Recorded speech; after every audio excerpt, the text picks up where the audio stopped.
Technology tangle. The rollout of 5G services near airports is posing a challenge to airlines.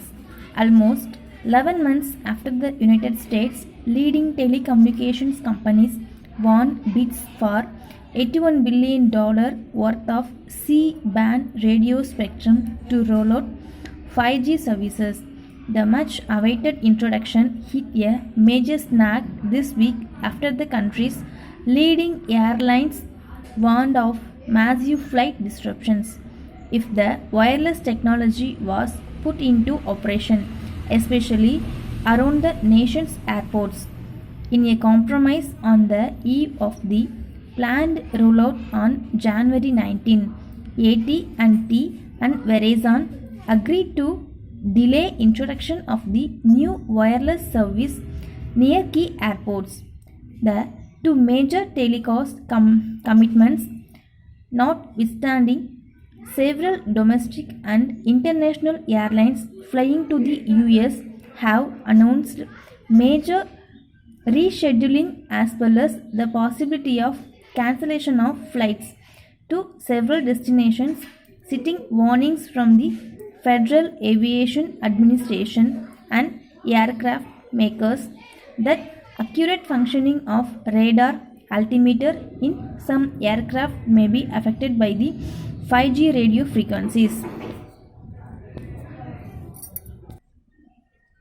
The altimeter provide information on an aircraft altitude and are a crucial part of flight operations for pilots, particularly while seeking to make low visibility landings in inclement weather.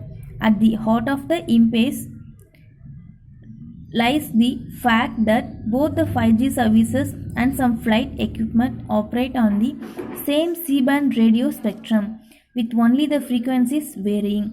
The FAA has said it is working with altimeter manufacturers to evaluate data from the wireless companies to determine how robust each model is and, if required, have the devices retrofitted or replaced.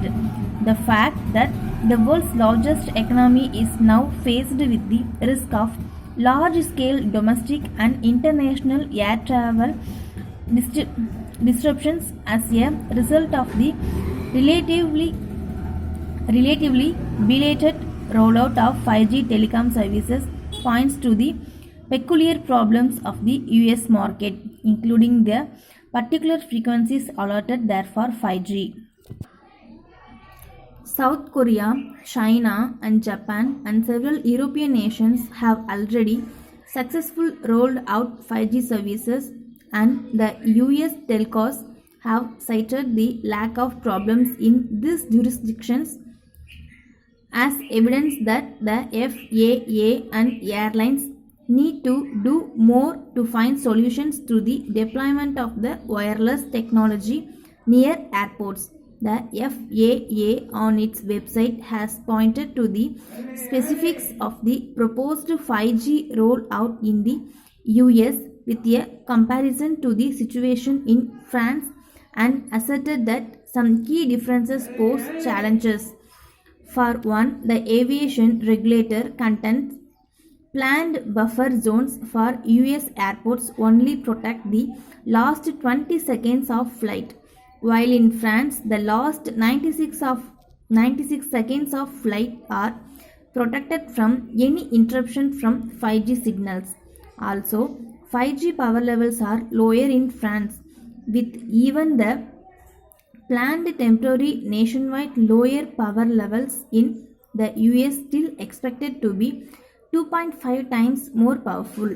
US President Joe Biden and his administration will have their task cut out in pushing to hammer out a long-term solution to this impasse so as to minimize any further disruption to the already pandemic hit global travel and trade sectors.